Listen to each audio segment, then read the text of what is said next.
Sorry about that. I don't know what happened.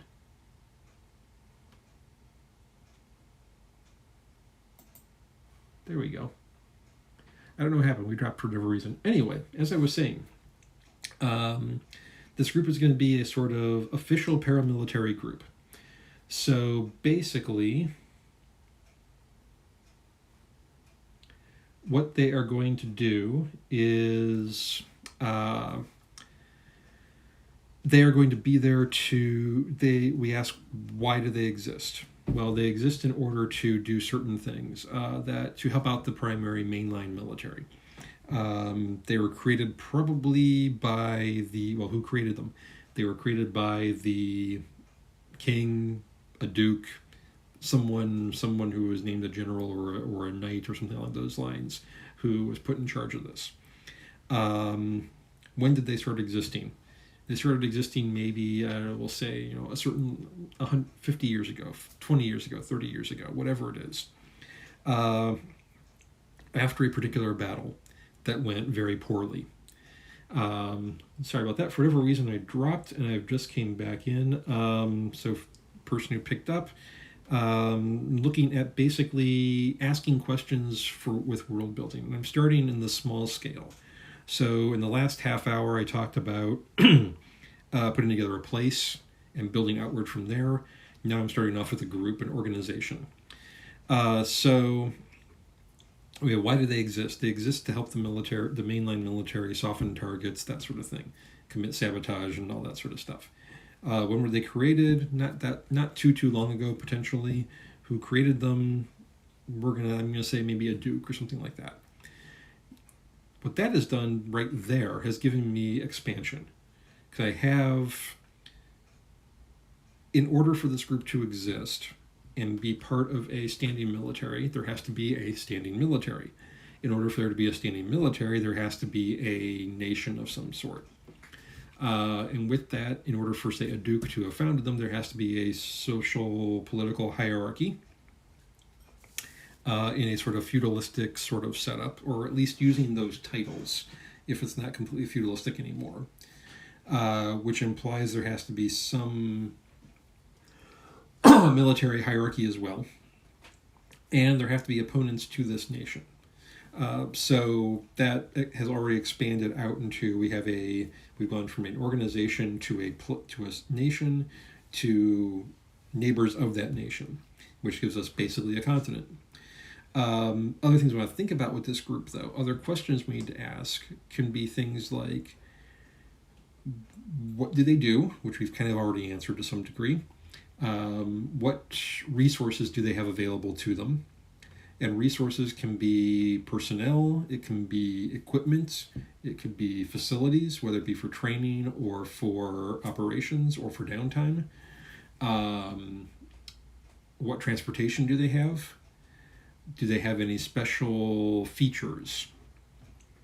So for this case, since we're dealing with a fantasy one, basically a fantasy special forces, we can say that this group has access to may have access to a certain level and certain quantity of magic that gives them a particular edge when they're out in the field. This could be transportation magic that allows them to, maybe they have essentially, I'm going to use D&D-ish terms, portable teleportation circles that they can, lets them kind of bounce around all over the place, or shadow walking or something like that. They may have magical communication devices, sending stones, that sort of thing, to communicate with the commanding officers and all that sort of thing, the coordinators of the force, and each other. They may have access to magical armor and weaponry. We can go with a D&D type setup. Take a group of, we'll say, we could make this an organization, a military organization of, say, it could be a squad. It could be, squad's probably more likely given the skill set I'm going to bring up here. So we'll say 5 to 10 people who are all, let me look up the exact form before I mess it up. because I don't want people later on getting upset about me using the wrong name. Armorer specialist artificers, who are basically then going to be are all shadow touched. So they have the basically, is it shadow touch that allows the? I believe shadow touch allows. Let me double check that. Again, I don't want to steer things off, but let me double check that. Am I even in the right book? I am not in the right book. Nope, wrong book. If I recall correctly, Shadow Touch does allow stepping from one plane to another, or not one plane, but one space to another through shadows, which is not also not in this book.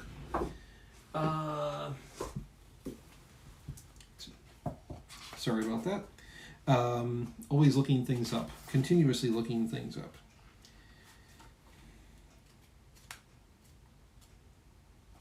Here we go.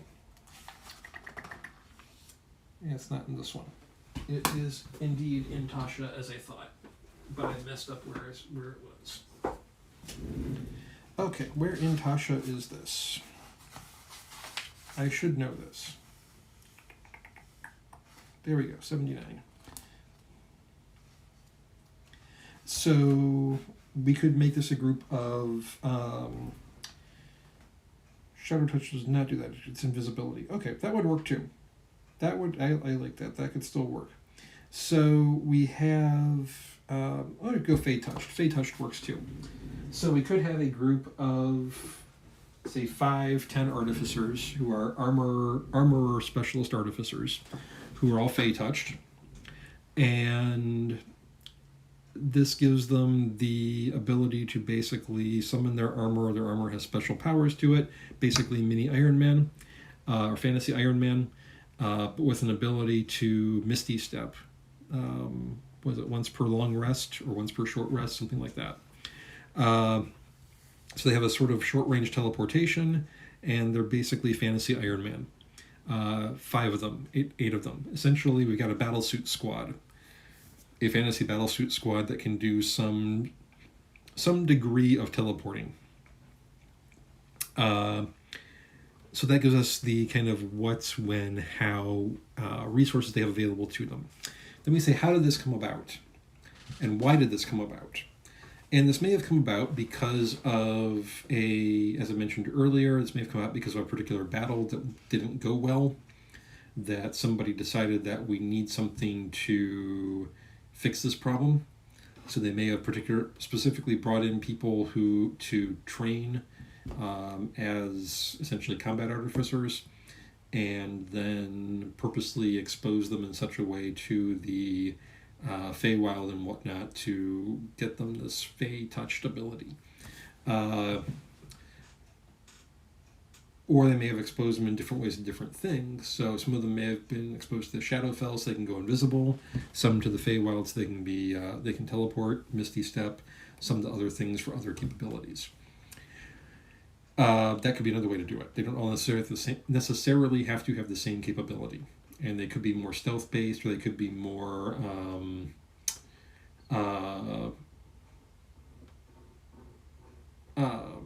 tank-based, or a combination of the two.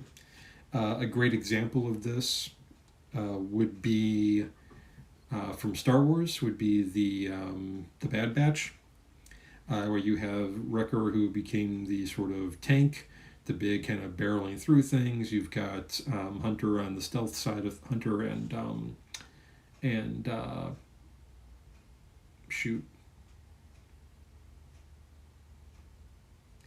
blanking on the sniper's name, but anyway, you've got them on the kind of stealth side of things, but they are all part of this kind of special forces unit, but they all have different capabilities they bring to bear, rather than all having the same skill set.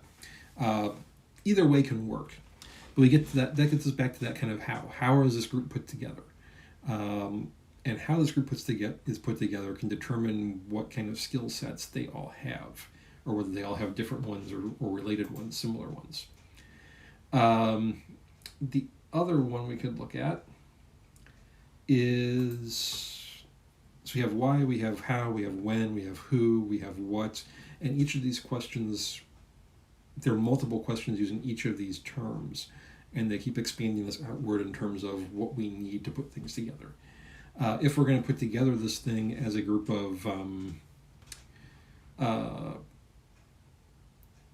misty-stepping artificers, misty-stepping fantasy Iron Men, then there are certain assumptions we have to make about the world. Magic has to be relatively common, enough that we can, and trainable to anybody, or that people who have talent are common enough that we can put together 5 or 10 without a problem, and get them these specialties. We have to have access to certain extraplanar locations, or some other lore that creates the same conditions, as the case may be. And that kind of builds us out into a particular type of world. And that also implies that the nation and the nation's military have a certain level of organization that may or may not be present. Case in point, if we look at medieval militaries, they were generally not all that well organized, because they were not typically standing militaries. Generally speaking, you had your knightly class, your warrior caste, for lack of a better term, who trained to fight, usually individually, but sometimes in groups for charges and such.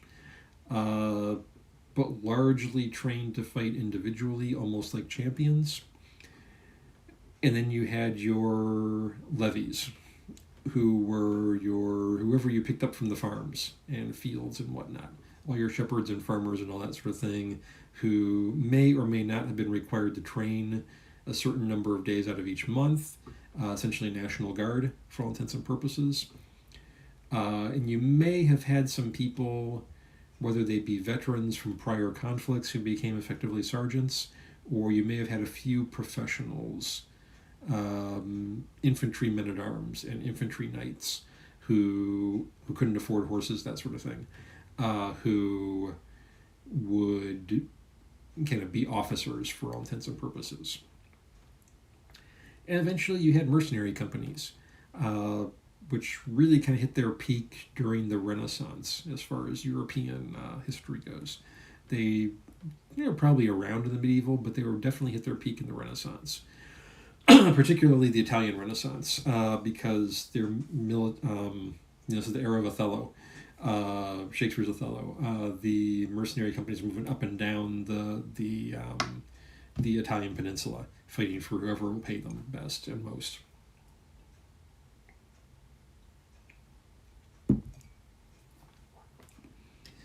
So there are certain underlying assumptions that have to be there in order for this group to work.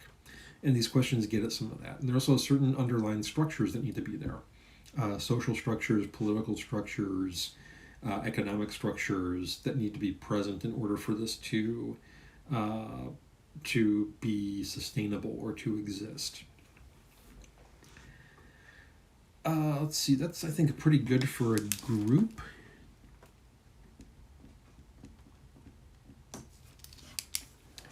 Another one that comes up is starting off with a magic system. That one is really common for me. For whatever reason, I will very often be inspired by be reading something, and then this magic system that is loosely inspired, very loosely inspired, will pop into my head and start to kind of percolate and shift around a bit. A good example of this, when I started building the Avendor setting, which is one that I'm currently typing up and getting ready to post parts of on the website, which is currently about 280 pages of notes, handwritten notes that I'm typing up. The magic system that was used for that, or that is in there, was very, very, very loosely inspired by Jonathan Stroud's Lockwood and Company. Essentially, in Lockwood and Co., there's kids within a certain age range are able to see ghosts or hear ghosts. Sometimes see, sometimes hear, sometimes both. That kind of led me thinking about sensory-based magic and sensory-based spellcasting. So on the one hand, there are 3 different types of sorcery in the Avendor setting. The first, we'll go in reverse order, is spirit speaking. These are the people who could hear spirits, hear nature spirits, spirits of the dead, that sort of thing, and eventually talk to them. So spirit speakers who can hear ghosts, hear spirits. Second type of sorcery would spell weaving, which is people who could see magic. They could see threads of magic, and they generally appear as threads, thus weaving different threads together to cause spells. And the third group was spell crafters, who could feel magic by touch and could use touch to sort of imbue, to understand the magic of objects and to imbue objects with magic and to read the sort of history of objects. Sort of a, what's the term? It's an ESP term. It's, that I'm totally blanking at right now. Begins with a P.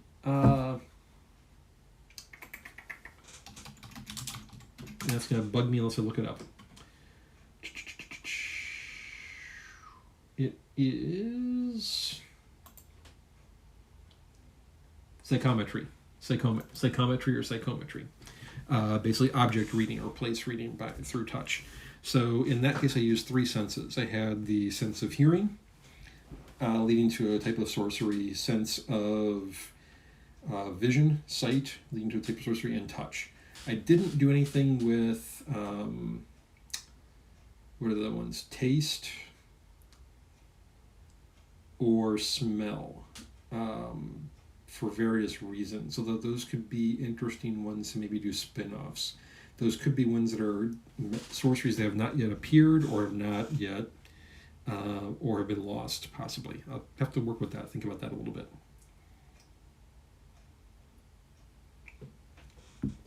How does it even work? But if we start off with the magic system, long way around to kind of introduce this, I get really off track very easily. If we look at a magic system and we start asking questions about it, we can say, what does it do? Or what is it? What is the nature of magic in this particular world? Is it something that comes from within the caster? Is it something that comes from outside? If it comes from outside, is it something that comes from other beings, or is it something that kind of comes from the natural world? So really, in its own way, D&D is a good example of this, in that we have, let's see, in primary spellcasting classes, we have bards, we have clerics, we have wizards, sorcerers, warlocks. 5 big spellcasting classes that will work for this example. Where does a bard's magic come from? It comes from music. It comes from playing particular notes, singing particular words in particular ways. Druids. Forgot about them. We got to add them in there too. 6. We have clerics. Where does the cleric's magic come from? It comes from outside. It comes from an entity outside. It comes from a god or a goddess. Druid. Where does a druid's magic come from? It comes from outside the druid. It comes from nature itself. It's a natural force. Sorcerers. The sorcerer's magic comes from within them. It's an inborn thing that they channel and they use in some way, shape, or form, much like the monk uses ki. The warlock, much like the cleric, their power comes from outside. It's from an entity outside of themselves that they are petitioning to help them do something. And then the wizard, on the other, is the last of those, is using an outside force, the weave, which technically everybody is technically everyone in D&D is using the weave, but they are using the weave through learning, through understanding, through figuring out certain words, rituals, phrases that work to as maybe mnemonic devices, memory aids to shape power they're getting from this net that basically surrounds all of existence. So what magic is in the D&D system is a means of manipulating a natural energy. And how the person manipulates the natural energy depends on what kind of caster they are.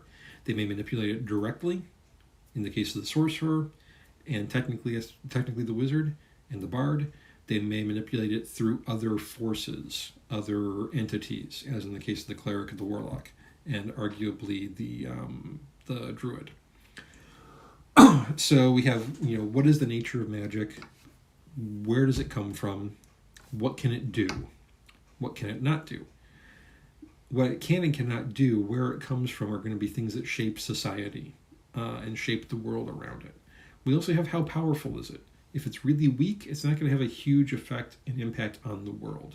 If it's really strong, really powerful, it's going to have a massive impact on the world and be very, very important in that regard. We also have the question of who can access it. Can anybody go out there and pick up magic? Or is it something that this particular system, or is it something that only certain people are capable of? So I'm going to use my Avendor setting as another example here. There are 4 major kinds of magic in the world. 3 of them are natural genetic capabilities. Sorcery, as I mentioned previously, shape-shifting, and channeling. All those are genetic. They're all things that only a certain number of people, only certain lines of people are able to do. Obviously things like, you have things like genetic mutation, that sort of thing come into play, which can mean that somebody may not have a lineage, but their genes got messed up somewhere, extra alleles were copied, and boom, they became a channeler. There's also rune casting.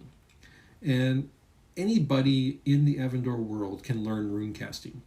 All it takes is study and understanding of particular symbols and sigils found in a lost language, ancient language. And anybody can pick that up. In fact, and this is where I kind of channel in some stuff from my medieval background, most people who attend any kind of schooling, particularly any kind of post-elementary schooling in the Avendor world, will pick up some facilities, at least the simple uses of 2 or 3 common runes. They might pick up the simplest use of the rune for light to create little personal light globes that they can have around themselves to read and that sort of thing. They might pick up the simplest use of, say, a clean rune to clean clothing and that sort of thing. They might pick up a simple use of a fertility rune to basically be birth control for all intents and purposes. They may pick up one for heat, and a very simple version that heats up their coffee or their tea, their mug, whatever it is, or something along those lines. But they may pick up, 2, 3, 4, maybe half a dozen really simple uses of really basic runes. They won't be stringing together 2, 3, 4, 5 runes to make powerful effects like master runecasters might be able to do. But they've got a little bit here and there they've picked up because this is just kind of something that you can kind of pick up and look at from texts as you're studying other things. So that gives us kind of who can access it. And even with the who can access it in that case, most of that I put in through kind of education, but I also said that education in this world is fairly widespread. So when we look at this magic system now, we say, based on what I've got this magic system, what kind of world comes out of this? Is this a world where magic devices are common? Is it a world where magic devices are unusual or rare? Is it a world that has been shaped by magic because magic is easy to get a hold of or extremely powerful? Is it a world where magic has really had very little effect on the world because it's difficult to have access to and not very powerful? Or maybe it's has become very stylized or less practical in its uses. So a lot of different ways those can come into play. A good one in terms of that as an example that can come to mind is if we take a look at Harry Turtledove's Videssos series, Videssos series. Magic is relatively common in the world, but it is highly susceptible to emotional states. So the more emotionally charged a situation is, the less likely a spell is going to work, which basically means there's effectively no combat magic. Because combat is a very emotionally charged situation, particularly warfare, battlefields. So magic in those situations is basically useless. What ends up happening is, yes, both sides have magicians, but they tend to stay in the back, where it's less emotionally charged, where there aren't have a bunch of people fighting each other, dying, and that sort of thing. And the mages basically fight each other from, a couple hundred yards away. They may be 100, 200 yards behind each army, and so they're about 400 yards away, so 200, 400 yards away, and they're throwing spells at each other from that distance, while you have your infantries and your cavalries bashing it out with swords and stuff in between. Some distance away from both groups of wizards. Does this mean that any army goes to battle without wizards? No, they all go with wizards, but those wizards tend to basically fight the other wizards. And nobody's quite sure really if wizards attacking the actual combatants would actually do anything. Odds are it wouldn't, but just to be safe, they have their own wizards there to protect them from the enemy's wizards. So in that case, while magic may have an effect socially and in everyday situations possibly, it doesn't really have a whole lot of effect in terms of the history of warfare in that regard. They're still present, but they don't really do a whole heck of a lot. So when we think about magic, we want to think about how powerful is it, what can it do, how widespread is it, who has access to it, who can learn it. Some people may or may not be able to, whether through physical laws of magic or through social laws. On one hand, they may not be able to physically have the talent, the genetic talent to learn magic. On another hand, it may be that anybody can learn it, but there are social laws and social rules that are in place that prohibit certain people from learning it. What was her name? I'm trying to think of the author.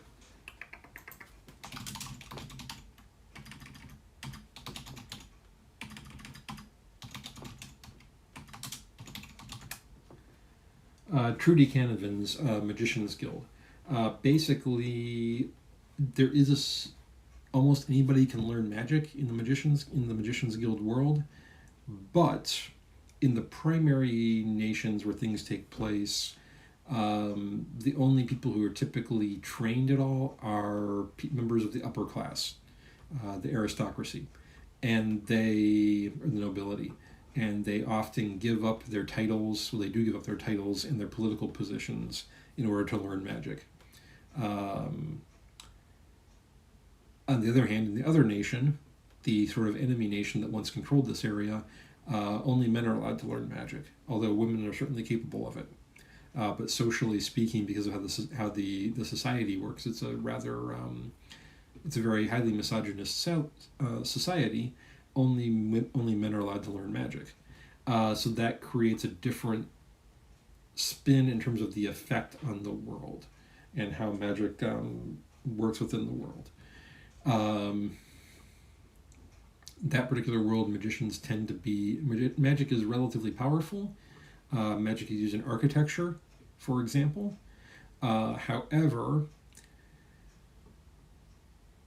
the practitioners tend to be more set up like a... The guild is almost like a university in effect, where there's researchers and instructors, and it's more of an academic kind of organization than it is anything else, at least in the primary nations. They also kind of serve an ambassadorial role as well. Whereas in the other nation, the name of which eludes me at the moment, magicians were basically in charge of everything. They were essentially the government for all intents and purposes. So how powerful magic is, how widespread it is, who can have access to it, really does kind of affect the world in a lot of different ways. We also want to think about what is necessary to use magic, because there could be certain physical necessities. There could be need for, say, something to channel power, like a staff or a gemstone, or it could be just enough that the person can do it through themselves. It could also be a situation where the person merely needs to think and the spell effect happens, or it could be something where the person needs to use gestures, rituals, magic words, that sort of thing, in order to manipulate the power and create the effect they want. And those are both going to affect the world in different ways. Likewise, it could be a situation where it's an external energy, external fuel for magic that is effectively unlimited, which could then say, yes, we have a massive amount of power. This is kind of how D&D works in some regards. The Weave has this huge amount of power. It's a multiversal net, basically, that has this massive, ungodly amount of power to it. So what's stopping somebody from using all that power at once? Well, chances are any mortal who uses all that power at once is going to basically fry themselves, figuratively and literally, probably. So spellcasters in the system learn to manipulate certain small amounts of that energy at a particular point in time. And as they get better, as they become more skilled, they're able to manipulate more of the energy and larger amounts, and contain larger amounts in their body. So the first level wizard can only hold enough of that energy to throw 2 first level spells, 2 really, really small spells. But as they get better, they start building up enough to hold enough energy to use, a 9th level spell, multiple 8ths, multiple 7ths, 5 4ths, whatever it happens to be. As they go on with things, as they go on with experience, they can contain more of that energy. They can be a conduit for more of that energy at one time before they have to rest without burning themselves out. Which could be an interesting kind of homebrew mechanic to come in there is, can the mage, the wizard, the sorcerer push themselves beyond their spell slot limits at the potential cost of their own health or life? Which is a concept that GURPS actually throws in. Burning health instead of fatigue, burning hit points instead of fatigue to cast spells. But for D&D, I think you kind of have to homebrew something like that in there. But that would be a very interesting thing to have in there. I'm a little bit shy, but I think on that note, I'm going to go ahead and head off because this is a little bit late in the day and I've got some other things to get done. So I'll just reiterate, good afternoon, evening, morning, whatever it is for you. I'm Brent, an author, amateur world builder, writing educator. You can find me as werewolf_doctor, DR, on Threads, Instagram, Patreon, Ko-Fi, and YouTube, as well as here. There are links in the chat for those who are coming through on Twitch, and I will put those links in the description if you're watching it on YouTube. And I think I'm going to try to jump over to, if I can remember where all of these things are, because it's been a while since I've actually looked at this stuff. Nope, not what I'm looking for. I am going to go ahead and jump over to RAID somewhere. Stream Manager. Go over to